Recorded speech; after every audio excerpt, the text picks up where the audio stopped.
सुप्रभात बच्चों और अभिभावक गण को मेरा प्रणाम, नमस्ते, गुड मॉर्निंग, सुप्रभात, सत श्री अकाल।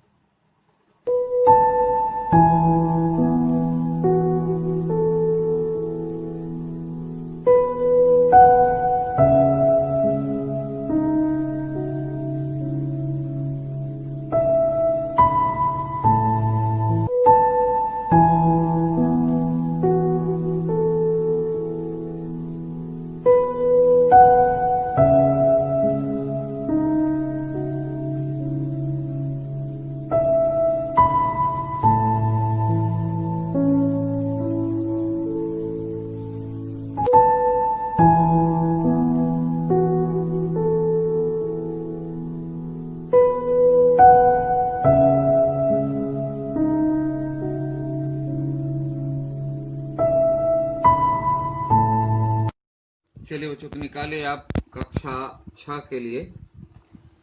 आज हम लोग व्याकरण पढ़ें, ठीक है। उम्मीद है आप लोग सब ठीक ठाक हो गए मस्ती में। आज हम लोग पढ़ेंगे, देखिए, शब्द निर्माण, लेसन नंबर 5, जिसमें दो चीजों को पढ़ना है, संधि और समास। देखना, थोड़ा सा लेसन हो सकता है, मे बी कठिन लगे, लेकिन अगर आप मेरी बातों को बिल्कुल ध्यान से सुनिएगा तो कहीं कोई दिक्कत नहीं होगी, लेकिन एक एक शब्द को ध्यान से सुनना पड़ेगा। तो निकालिए, बुक निकाल लीजिए, लेसन नंबर 5, पेज नंबर 3030, ठीक है। शब्द निर्माण यानी शब्द यानी वर्ड, निर्माण मतलब क्रिएशन, फॉर्मेशन, जो बोलो, मतलब नया बनना। तो नए शब्द कैसे बनते हैं, कैसे बनाए जाते हैं? बहुत तरह से नए नए शब्द बनते हैं। जैसे एक चावल है, तो चावल का बहुत सारा आइटम बनता है। खिचड़ी बना लो, भात बना लो, फ्राइड राइस बना लो, पुलाव बना लो, क्या क्या पता नहीं। एक आलू है, आलू का बहुत सारा आइटम बना लो। तो सबके बनाने के तरीके अलग अलग होते हैं, है ना। ध्यान देना, हर चीज को बनाने के तरीके प्रोसेस, ढंग अलग अलग होते हैं। सेम शब्दों को भी बनाने के तरीके अलग अलग होते हैं, और इन तरीकों पर ही शब्दों का, यानी जो नए शब्द बनते हैं, उसका नाम रख दिया जाता है। अब इसको समझने के लिए थोड़ा सा एक एग्जाम्पल ले लिए। आलू से बनी हुई चीजें, बहुत सारी चीजें बनती है, तो आलू तो रहेगा ही। अब उसके बाद जैसे जिस प्रक्रिया से न्यू आइटम बनता है, तो उसके लिए नाम, जैसे आलू चप, आलू कट, काटते हैं, नहीं नहीं, आलू दम, आलू चिप्स, बहुत सारा, पता नहीं कितने का नाम बताया, बस सिर्फ इतना याद रखो। प्रथम में आलू, क्योंकि आलू से बना है। अब क्या बना, कैसे बना, उस विधि के अनुसार उसका नाम आ गया। आलू चप तो आलू दम, तो आलू चिप्स तो आलू पकौड़ा, बहुत सारे नाम आ जाते हैं। सेम है हमारे व्याकरण में भी, जो शब्द हैं उससे जब नए शब्द बनाए जाते हैं, तो किस शब्द से बना और किस विधि से बना, किस विधि, मेथड से बना, इन दोनों को मिला करके नए शब्द की कैटेगरीज का नाम रख दिया जाता है। दुकान में जाते हो, कभी देखो समोसे की दुकान तक क्या बोलेगा, देखिए यह है जलेबी, यह है समोसा, यह है कटलेट, नहीं, यह है आलू चप, यह है आलू दम, यह है आलू पकौड़ा। सबकी अलग अलग थाली रहती है। सेम हम जब ग्रामर में यानी व्याकरण में शब्दों को मिलाकर जब नए शब्द बनाते हैं तो इस नए बने शब्द को किस कैटेगरीज में रखेंगे, तो किस विधि से बने हैं शब्द और किस से बने हैं, किस शब्द से बने हैं और किस विधि से बने, दोनों मिलाकर के उस कैटेगरीज में रख दिया जाता है कि ये शब्द ये है। तो इन दो कैटेगरी में आज हम लोग पढ़ेंगे संधि और समास। यह संधि है, संधि वाला शब्द है, यह समास वाला शब्द है। ये क्या है? संधि और समास क्या है? दो नए शब्दों से बना एक अन्य विधि, यानी दो नए शब्द किसी खास विधि से जब बनते हैं तो एक विधि से बना उसको बोल दिया संधि और दूसरी विधि से बनते उसको बोलते हैं समास। तो यह विधि कौन सी है हम लोग आज चर्चा करेंगे। तो इसको पहले लेते हैं संधि। फिर से याद दिला दे, ध्यान रखना हमारे पास बहुत सारे शब्द हैं, तो शब्द को हम कैसे एक से दो शब्द इसको मिला करके, तो कुछ शब्दों को लेकर के हम नए शब्द बनाते हैं जिसको कहते हैं शब्द निर्माण। तो किन किन प्रकार के शब्दों को लेते हैं और कैसे मिलाते हैं, देखना कैसे मिलाते हैं तो क्या बन जाता है, इसी आधार पर बहुत सारे शब्दों की कैटेगरीज बन जाती है, जिसमें ये दो भी हैं, संधि और समास। तो हम लोग आज संधि देखेंगे। तो संधि शब्द का अर्थ होता है मिलन, मिलना, मिलना, है ना। तो ऊपर वाले किताब की परिभाषा पर आज एक बार पढ़ के सुना समझा देते हैं। संधि एक ध्वन्यात्मक प्रक्रिया, ध्वन्यात्मक तो साउंड वाली, जिसमें ध्वनि आती है, आवाज। अगर मैं आवाज स्पष्ट ना बोलूं आप नहीं समझ पाओगे, है ना। तो समझने के लिए साफ आवाज चाहिए और सुनने के लिए कान भी साफ चाहिए और समझने के लिए दिमाग भी साफ चाहिए, तब बातें साफ होती है, स्पष्ट होती है। तो संधि क्या है? एक ध्वन्यात्मक प्रक्रिया। पहले बता, प्रक्रिया मतलब प्रोसेस, मेथड, विधि। तो ये साउंड को मिलाने वाली विधि है। किसको मिलाती है संधि? साउंड, ध्यान देना, किसको मिलाती है? साउंड को, आवाज को। आवाज यानी दो आवाज, दो साउंड मिलता है, दो ध्वनियां मिलती है। तो मिलती है तो मिलने दीजिए, तो नहीं मिलती है तो होता क्या है अभी पढ़ेंगे। तो इसलिए संधि एक ध्वन्यात्मक प्रक्रिया है। इसमें दो ध्वनियां यानी दो साउंड अर्थात दो वर्णों का मेल है। साउंड को जब हम लिखते हैं तो वही तो वर्ण कहलाता है। लिख दिए, आ क लिख दिए, तो वही जो साउंड निकलता उसको हम किसी खास ढंग से, तरीके से लिखते हैं तो वही तो वर्ण कहलाता है। वर्ण वाले चैप्टर में आपको याद होगा। फिर वर्ण को दो भागे बांटते हैं, स्वर वर्ण, व्यंजन वर्ण। फिर स्वर को दो, इसी तरह कैटेगरी चलते जाता है।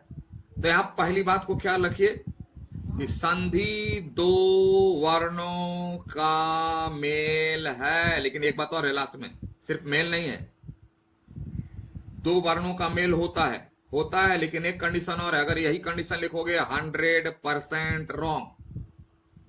ध्यान से, संधि का अर्थ है मेल। अभी बताए, मेल, मिलन, दोस्त गए, एक दोस्त से मिलने, गले गले मिल गए, संधि। दो मित्र में एग्रीमेंट होता है पेपर के द्वारा, संधि। जब पहले शब्द के अंतिम वर्ण, तो हमारे यहां क्या हो, दोस्त थोड़ी मिलेगा व्याकरण में। कौन मिलेगा? दो शब्द मिलेंगे, दो शब्द मिलेंगे, और जब दो शब्द मिलेंगे तो देखो इधर से आया तो इसका पहला, और ऐसे जब लिखते हैं तो इधर का दूसरा, यानी दो शब्द मिलेंगे तो पहले शब्द का आखिरी वर्ण और दूसरे शब्द का पहला वर्ण यहीं पर ना ज्वाइंट होगा, है ना। जैसे इसमें देख लीजिए, समझ में बात। जब दो शब्द मिलेंगे तो पहले शब्द का आखिरी और दूसरे शब्द का पहला वर्ण, वर्ण मतलब साउंड, उसके पीछे चलिए, मिलेगा तो इसी पॉइंट को कहते हैं संधि। लेकिन एक शर्त बाकी है, बार बार याद दिलाते हैं, सिर्फ नहीं, तथा दूसरे शब्द के पहले वर्ण मेल होता है तो एक नए शब्द का निर्माण होता है। इसमें आप बुक में एक लाइन जोड़ लीजिए जो अभी बताने जा रहा हूं। दो वर्णों के मेल से जो विकार उत्पन्न होता है, विकार मतलब चेंजेस आता है, आपकी बुक में नहीं है, मेल होता है और वहां विकार उत्पन्न होता है। विकार, व हर्षई कार, क आकार र, विकार, व हर्ष इकार, क आकार र, विकार। विकार का मतलब होता है चेंजेस, परिवर्तन। जब तक दो शब्दों के मेल से विकार, चेंजेस नहीं आएगा, संधि नहीं होगी। ये चेंजेस मस्ट है ना। जैसे देखो, ये मान लो दो शब्द, एक शब्द इधर से आया, क्योंकि हम लोग ऐसे लिखते हैं ना, शब्द आया, ये आया, देखो मिलन होगा, मिल गया, संधि है? नो, संधि नहीं है, इसे संधि नहीं कहेंगे। दोनों शब्द मिल रहे हैं लेकिन संधि नहीं है, इसको कहते हैं शब्द युग्म। शब्द युग्म, संधि नहीं। क्यों? कि दोनों मिला, कुछ हुआ नहीं। अब देखिए संधि, दो शब्द आ रहे हैं, आए आए आए आए, ये क्या हो गया? चेंज हो गया, स्ट्रेट नहीं है, चेंज हो गया। तो ये चेंज हुआ तब संधि होगी। चेंज नहीं है, संधि नहीं है, ध्यान रखना। फिर से अंतिम बार परिभाषा चाहते हैं। संधि तो सबसे पहली बात कि शब्द, दो शब्दों के मेल से निर्माण होता है, लेकिन उसमें कंडीशन सबसे जबरदस्त है कि जैसे ही दोनों शब्द मिलेंगे तो जहां पर मिलेंगे, जिस पॉइंट पर मिलेंगे, वहां चेंजेस होगा, वहां चेंजेस होगा। जैसे आए दो शब्द, चेंज हो, चाहे ऐसे हो या ऐसे हो या ऐसे हो, किसी न किसी प्रकार का चेंजेस, आई मीन परिवर्तन होगा, तभी वह संधि उस प्लेस में संधि कहलाएगी। अगर परिवर्तन नहीं है तो संधि नहीं होगी, वह संधि कहलाएगी, वह संधि की कैटेगरीज में ही नहीं आएगी। जब एग्जाम्पल पढ़ेंगे तो आपको बताएंगे, और अभी इस बोर्ड में मैं आपको बता रहा हूं। चलिए, संधि को समझने के लिए हम लोग एक उदाहरण लेते हैं। हम दो शब्द लेते हैं, एक है महा, जिसका अर्थ होता है महान, और उत्सव का मतलब होता है कोई भी पर्व त्योहार, ओकेजन। अब महा को जब हम वर्ण विच्छेद करेंगे तो हा में आएगा ह, हलंत, चूंकि स्वर निकाल लेंगे आ, तो निकला हुआ स्वर जो है लाल रंग से दिखाया गया है आ। ठीक दूसरे शब्द को देखें, उत्सव में पहला वर्ण चूंकि स्वर है तो इसलिए इसमें हलंत वगैरह नहीं लगेगा, तो इसको निकाल लिए तो बन गया ऊ, इसको भी लाल रंग से दिखाया गया। अब ये आ और ऊ दोनों मिलकर के बन गया ओ, यही परिवर्तन है, ना आ रहा ना ऊ रहा, बन गया ओ। और इस तरह दो शब्द मिलकर एक शब्द बन गए महोत्सव, जिसमें परिवर्तन क्या हुआ? आ और ऊ मिलकर के ओ बन गया, यही परिवर्तन संधि है। जब तक परिवर्तन नहीं होगा संधि नहीं कहलाएगी, परिवर्तन हुआ संधि कहला जाएगी। और परिवर्तन मतलब चेंजेस, तो चेंजेस क्या होता है? एज इट इज को चेंज नहीं करते, या तो प्लस कुछ होगा या कुछ माइनस हो जाएगा, दोनों ही प्रकार के परिवर्तन को परिवर्तन कर, या कुछ बढ़ेगा या घटेगा। जैसे मान लो आपके पॉकेट में 5 रुपया है, तो 5 रुपया का 5 रुपया है, तो क्या इसे परिवर्तन कहेंगे? नहीं ना। हाँ, 5 रुपया था, उसमें से 1 पैसा भी घट गया, 499 भी हो गया, 500 पैसे हैं उसमें 499 भी हो गया, चेंज हो गया, या 501 भी हो गया, चेंज हो गया। तो चाहे घटे या बढ़े, इसे ही परिवर्तन कहते हैं।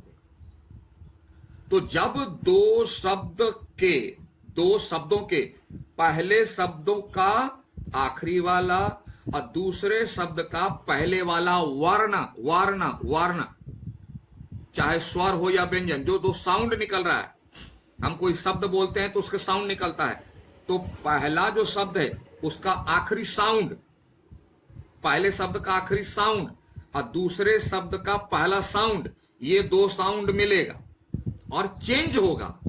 क्या होगा? चेंज होगा, तब वहां संधि कहलाएगी। और अगर चेंज नहीं हुआ तो संधि नहीं कहलाएगी। ठीक है, तो आज आप इसी परिभाषा को का चिंतन कीजिए, मनन कीजिए, अध्ययन कीजिए, बुक से समझने का प्रयास कीजिए और समझ जाएंगे, तब हम लोग आगे इसके उदाहरण, कैटेगरीज पर विचार करेंगे। ठीक है, तो इसकी परिभाषा को आप समझे, बुक में बहुत सारे एग्जाम्पल है, आगे सभी बुक पढ़ेंगे एक एक लाइन, आप चिंता मत कीजिए, एक एक लाइन हम पढ़ा देंगे, लेकिन इसकी परिभाषा को सबसे पहले दिमाग में सेटअप कीजिए। समझ में नहीं आता वीडियो को 4 बार 5 बार चलाइए। समझ में नहीं आता है सर, हिंदी समझते हैं ना, हिंदी भाषा शब्द, वीडियो चलाइए ना, 4 बार 5 बार देखिए, समझ में आ जाएगी। और तब मिलते हैं हम लोग अगले क्लास में।